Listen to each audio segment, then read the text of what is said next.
Retour de l'FC avec le grand Jimmy Adjoviboko. Dans la troisième partie de l'émission, je vais vous montrer quelques images de Jimmy. Et vous allez voir, c'est assez marrant. Jimmy, rebonsoir.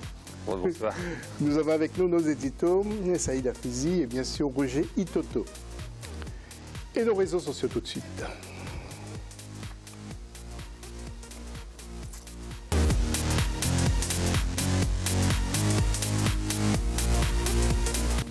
Alors intervenez nombreux bien sûr. Quel est votre avis sur le match à rejouer entre l'Afrique du Sud et le Sénégal? Pour intervenir Facebook plutôt, Africa24 TV ou Twitter avec le hashtag bien entendu Africa24. Et n'hésitez pas à nous retrouver donc chaque fois sur ces pages Facebook et Twitter de l'Africa24 Football Club. Deuxième partie de l'émission tout de suite.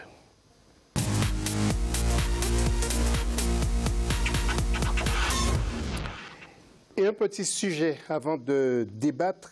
L'Algérie traverse une crise dans son football, même si le championnat va bien. La sélection n'avance plus. D'abord, l'éclairage de notre rédaction. Ils ne seront pas sur les pelouses du Mondial 2018 qui aura lieu en Russie. Le Cameroun et l'Algérie, deux grandes équipes africaines au palmarès éloquent, sont éliminés de cette compétition. L'Algérie s'est faite battre par la Zambie 3-1 à Lusaka. Le Mondial de 2018 se jouera donc sans les Fennecs qui avaient pourtant effectué le plus beau parcours de leur histoire en parvenant jusqu'en huitième de finale lors du Mondial 2014 au Brésil, mais s'étaient inclinés devant l'Allemagne. Donc à partir du moment où vous n'avez pas un projet cohérent et que vous ne vous inscrivez pas dans une logique de continuité, vous vous retrouvez à un certain moment donné avec des accidents de parcours. En fait que cette génération de footballeurs, Riyad Mahrez, Brahimi, Fegouli, l'Islam Slimani, n'a encore rien gagné. Donc elle a beaucoup à démontrer pour montrer qu'elle a le niveau. Tout porte à croire que le football algérien est en mauvaise posture. Avec les querelles sans cesse intestines qui dominent son actualité, la succession des entraîneurs à la tête de cette sélection est perçue par beaucoup comme le résultat d'un profond dysfonctionnement. Pour l'heure, la fédération vient de confirmer le maintien du sélectionneur national récemment recruté, l'Espagnol Lucas Alcatraz, qui restera en poste jusqu'en novembre 2017. Depuis Vahid Halilhodji, il n'y a pas un entraîneur qui a fait plus de séjours sur le banc des Fennecs, alors qu'en réalité, ça reste une grande nation de football. On ne sent pas dans cette équipe algérienne qui a la main dans cette équipe. Est-ce la fédération?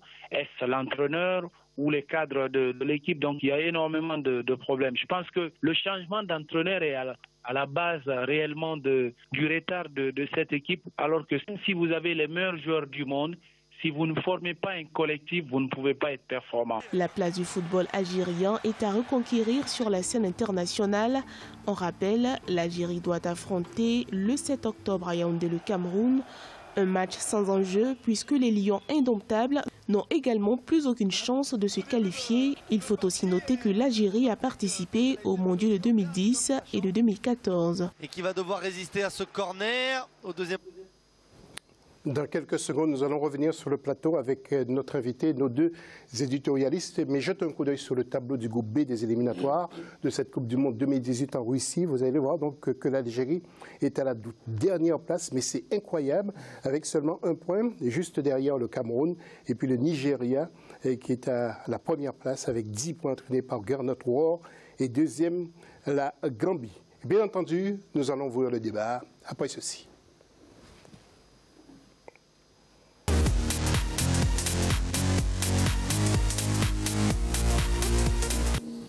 Roger Itoto, c'est une situation catastrophique. Pourtant, c'est un pays qui est doté de meilleurs techniciens africains. Comment? Oui, individuellement, quand on regarde les joueurs algériens, pas mal de pays africains voudraient avoir ces genres de joueurs. Et malheureusement, c'est vrai que c'est une équipe, par rapport à la Coupe du Monde 2014, c'était les mêmes joueurs. Mais je pense que pour moi, il y a eu deux facteurs par rapport à tout ce qui s'est passé par rapport à l'Algérie. Et la plupart des joueurs, avant les premiers matchs, ils étaient sollicités. Ils ne savaient pas par rapport à leur club s'ils allaient rester ou pas. Donc ils avaient un peu, la plupart qui ont été convoqués, qu'ils avaient un peu la tête ailleurs par rapport à leur carrière, comment ça allait se passer ou quoi. Et donc le jour de ce match, parce que j'ai suivi les Mais dans ces grandes nations, il y a quand même une protection, les joueurs sont protégés. Mais les joueurs sont projetés, mais la plupart, parce que, à l'exemple, Mahrez a été suivi par Barça, puisqu'à la fin de saison, il avait des contacts avec Barcelone, avec d'autres grands clubs. Et après, la plupart, ils sont rentrés au bras de fer avec leur club parce qu'ils avaient envie de partir. Et ces mêmes joueurs que vous les avez invités pour jouer, pour défendre, porter les couleurs de l'équipe nationale. Et bon, physiquement, ils sont là, mais ils ne sont pas à 100%. Ils ont du mal, même s'il y a cette envie-là, mais ils sont entre deux chaises ou quoi. Et puis, bon, ça n'explique pas, mais ça veut dire par là que je suis un peu frustré parce que c'est une équipe que j'ai beaucoup suivie. Je vois avec des joueurs aussi talentueux qu'ils ont et ce qu'ils nous ont démontré pendant la Coupe du Monde 2014 et voir cette équipe-là qu'avec un seul point et les 2 matchs qu'ils ont joués, donc... Bon, j'exagère peut-être, Saïd, c'est un problème d'agents.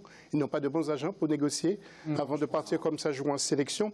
Et comment expliquez-vous que sur 23, par exemple, joueurs sélectionnés, il y a 20 binationaux? Alors, justement, le travail n'est pas fait localement. Il y a 2 axes sur lesquels l'Algérie a complètement péché et s'est complètement loupé. Il y a la problématique des binationaux. Les binationaux sont une valeur ajoutée pour toute sélection, mais pas n'importe quel binationaux. Aujourd'hui, l'Algérie, elle a commencé les éliminatoires avec des joueurs, avec un joueur de D2 suisse en défense centrale. Kadamuro. Donc ça signifie que localement, il y a zéro travail de fait. Alors. Si je suis joueur algérien local du championnat, je me sens quand même... C'est un manque de respect pour le joueur local que de voir arriver des joueurs sous prétexte qu'ils sont binationaux, qui évoluent à des niveaux extrêmement bas. Quand on voit par exemple Mehdi Zéphane, latéral droit à Lyon, joueur de CFA à Lyon, joueur de CFA pareil à Rennes, qui vient et qui est titulaire en sélection sous prétexte qu'il est binational. On ne va pas me dire que dans le championnat algérien local, il n'y a pas un latéral droit supérieur à Mehdi Zéphane ou un défenseur central supérieur à Kadamuro qui jouait en D2 suisse à ce moment-là. Donc, en tant que les binationaux, c'est très très bien quand vous avez un joueur comme Riyad Mahrez, comme Slimani, comme Brahimi, etc. C'est des joueurs, ils s'imposent d'eux-mêmes parce qu'il n'y a pas ce talent-là dans le championnat local. Maintenant, il faut prendre les bons binationaux, pas n'importe quel binational. Ça, c'est le premier problème. Le deuxième problème... Et ça doit se faire comment ? Avec un tri, une meilleure sélection. On ne prend pas un joueur. Mais il faut déléguer quelqu'un dans ces conditions. Ça, c'est le travail du sélectionneur. C'est du sélectionneur et de son staff technique. Après, le deuxième problème, ça c'est le premier, selon moi, problème de l'Algérie. Le deuxième problème, c'est que on a vu sous Vahid Halilhodžić quelque chose de très très bien. C'est qu'il y avait des joueurs de ballon et des joueurs de ce que j'appelle de grinta, des vrais joueurs qui allaient au mastic, qui mettaient le bleu de chauffe et qui allaient récupérer les ballons. Rafi Kalish, Majid Bouguera, Medjani, Mostefa, c'est des joueurs techniquement qui sont extrêmement limités, mais qui a l'impact physique récupérer les ballons pour que les artistes devant puissent s'exprimer. Aujourd'hui, vous avez une paire de milieux défensifs avec Safir Taider et Nabil Bentaleb. C'est des joueurs qui pensent à mettre des petits ponts et des roulettes. Ce pas des joueurs qui vont récupérer. On ne peut pas, avec une défense comme celle de l'Algérie, mettre une paire de milieux défensifs comme celle-là. C'est impossible. Et Jimmy a quelque chose peut-être à rajouter aussi dans ce débat. Pas grand-chose. Je pense que tout a été dit. Moi, ce qui me désole, et notamment pour le continent africain, c'est de voir une équipe, enfin une nation comme l'Algérie. Quand on se souvient ce qu'elle nous a montré, elle nous a fait rêver, elle nous a rendus fiers pendant la Coupe du Monde 2014, et de voir à quel niveau elle est arrivée aujourd'hui, ça c'est voilà. Et je trouve ça dommage parce que en fait on a l'impression que toutes nos nations en Afrique on arrive à un certain niveau et puis on continue pas à progresser. Et ça, je dirais que c'est vraiment la chose sur laquelle on doit travailler. C'est-à-dire que c'est bien d'arriver à un certain niveau, mais si la compétition suivante, on régresse, le problème persiste. Et nous, ce dont on a besoin aujourd'hui pour le continent, c'est d'avoir, pour arriver au plus haut niveau, d'avoir de la continuité dans la qualité du travail. Et ça, aujourd'hui, il n'y a pas beaucoup de nations qui nous le montrent. Alors justement, messieurs, nous allons écouter un ancien international, c'est Nordine Kourichi, qui nous fait une première analyse, qui a été l'entraîneur adjoint justement de Vahid Halilhodžić. Nous l'écoutons. Depuis 3 ans, je crois que l'équipe nationale d'Algérie a changé 4 fois d'entraîneur. Donc il y a ce problème de stabilité, puisque aussi bien pour un sélectionneur ou les joueurs, changer d'entraîneur, c'est toujours pas évident, bien des fois.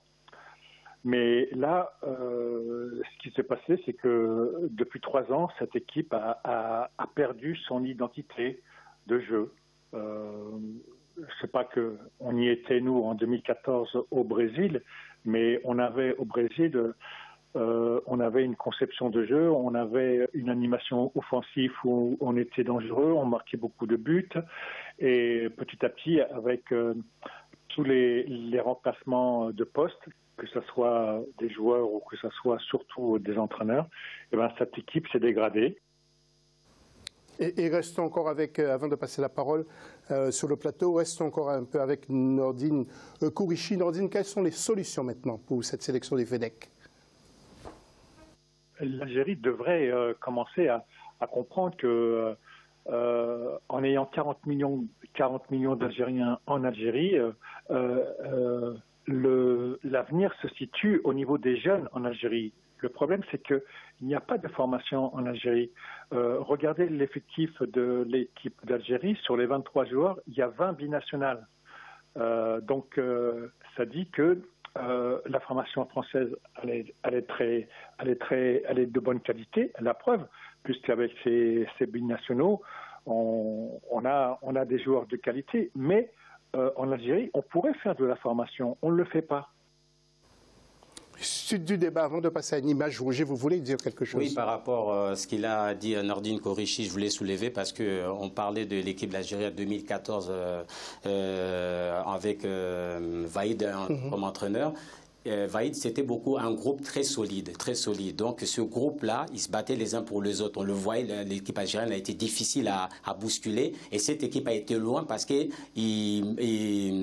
c'était ce groupe qui faisait que donc ils étaient tellement unis. Mais là, quand on regarde l'équipe algérienne, il y a certains joueurs, oui, quand on regarde, qui n'ont pas le ballon, qui marchent, qui à l'époque avec Vaïd, non. Donc on voyait ces solidités qu'ils ont perdu leur jeu, leur façon de jouer. Ça a eu d'une image. C'est François Blacard, qui est à la retraite, l'ancien DTN, que nous allons voir en image justement, et qui a été appelé pour encadrer la sélection, pour être DTN, et finalement maintenant il est conseiller technique du président. Que pensez-vous? C'était l'homme justement des quotas. Ouais. Et c'est assez surprenant quand même. Mais oui, effectivement, ils craignent cette casserole-là des problèmes des quotas. C'était lui et Laurent Blanc qui avaient été enregistrés à un moment donné pour mettre fin aux binationaux, aux jeunes binationaux. C'était profondément scandaleux. Le but était de casser le rêve de plein de petits jeunes, sous prétexte qu'ils étaient d'Afrique du Nord, d'Afrique subsaharienne, parce qu'ils allaient peut-être choisir une sélection africaine plus tard. Donc oui, il apporte son expérience. C'est quelqu'un qu'il ne faut pas se mentir, a un CV très important. Il est resté à la tête de la DTN française très très très longtemps, donc il peut apporter une valeur ajoutée. Maintenant, c'est quand même assez, il faut le prendre de façon humoristique quand même. C'est assez drôle que la personne qui était au cœur du scandale des quotas aujourd'hui vienne sur le continent africain pour apporter son expérience. C'est une ironie du sort, disons. Oui, et puis il y a 2 joueurs quand même qui ont marqué ce vendredi 22 septembre. Nous allons les voir aussi en image, vous avez parlé d'eux. Rachid Ghezal, qui a marqué avec Monaco. Saïd, si vous voulez commenter, donc sur ces garçons. Et puis Yacine Bouhaimi, qui joue avec le FC Porto. Et ces 2 équipes vont se retrouver dès ce mardi, face à face. Oui. Alors, c'est un choc? Oui, c'est un choc. Après, Rachid Ghezal, il commence à s'imposer petit à petit à Monaco. Il est arrivé en fin de contrat de l'Olympique Lyonnais. C'est quelqu'un qui a entendre Jardim sur lequel le coach compte. Donc après, Monaco n'a pas non plus à rougir face à cette équipe de Porto. Donc ça va être un match très très intéressant et le résultat n'est pas défini. Et puis un petit mot, messieurs, sur le championnat maintenant. Si Jimmy veut intervenir, Jimmy et bien sûr Roger Toto, nous allons voir les derniers résultats avec notamment MC Oran qui a fait match nul avec Hussein Dey 0-0, Sétif qui a battu US Biskra 1-0, et quand vous voulez donc pour ces résultats en tableau. Et donc pour l'instant, Belouizdad, vous m'excusez pour l'accent, si les Algériens me regardent, nombreux, mais qui m'en excusent, est en tête devant Sétif. Parado AC est à la 3e place, MC Oran 4e, 5e CS Constantine. Et puis j'ai vu qu'il y a des entraîneurs belges et français qui sont là-bas, notamment du côté du USM Alger, Paul Put qui est là-bas, et puis Bernard Cazoni qui est au MC Alger. Roger, vous étiez au courant Ils sont expatriés là-bas? Non, Casoni, je ne savais pas. Je savais plutôt par rapport pour Marco Simone, mais Casoni, je ne savais pas. Ouais. Donc voilà, ils sont là-bas. Jimmy, peut-être un dernier mot sur l'Algérie, peut-être, Jimmy et Saïd? Non, peut-être Jimmy pour faire les salams à Saïd, qui connaît bien ce football nord-africain. Oui, on souhaite que là, il reste 2 matchs pour cette sélection algérienne. On sait que la fédération, via le nouveau président de la fédération algérienne, a laissé 2 matchs de sursis au coach. Donc ça va être l'occasion. On sait qu'il y a plein de joueurs qui sont des cas de cette équipe-là qui ne vont pas être appelés pour les 2 prochains matchs.